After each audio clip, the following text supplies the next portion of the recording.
I took advantage of the beggar not paying attention and threw his money into the wishing well. What have you done? I pulled out $100 to play a little trick on him, promising that if he picked up the coin, the money would be his. The beggar immediately jumped into the pool. I took out my phone and started filming, but just as he was picking up the coin, I tore the money in half. Why did you do that? To see his stupid face. I turned around to leave. I want you to learn the true value of money.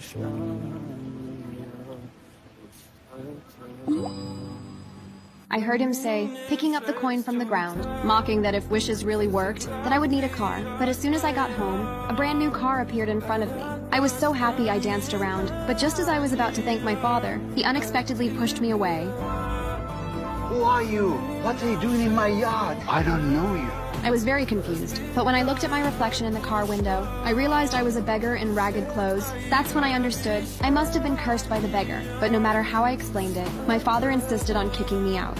I had no choice but to leave home. To return to my original self, I went back to the park and threw the only coin I had left into the wishing well. Then something magical happened. The water reflected my well-dressed self, but before I could rejoice, I noticed two strong men behind me, mocking and taking pictures of me.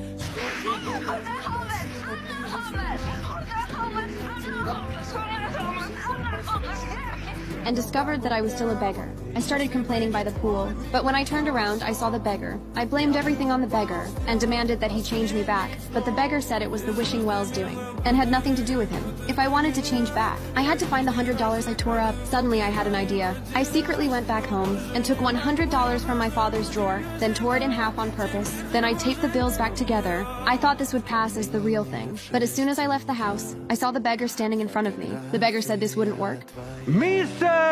Hello! My father heard the noise and came out. He grabbed a crowbar and tried to chase me away again. I had no choice but to leave. I sat hopelessly on a chair and suddenly noticed a bill nearby. But when I opened it, it was only half. Just as I was feeling regretful, I noticed a woman not far away, holding the other half in her hand. I begged the woman, hoping she would give me the other half, but she said she was also looking for the other half. I was going to ask you to give that money to me because I have a son and he's sick and living on the street without any treatment.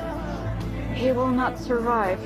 After hearing this, I decided to give her my half. I sadly returned to the wishing well and ran into the beggar again. This time, I had decided to accept my beggar status, but unexpectedly, the beggar asked me to look at the water's surface. I thought it was another illusion, but when I looked at my clothes, I realized they were already clean. I excitedly asked the beggar how he did it. The beggar replied, "It was my kindness and true understanding of money that broke the curse." This taught me a deep lesson about spreading goodwill. Kindness is a pure energy. It allows people to truly feel the warmth of love.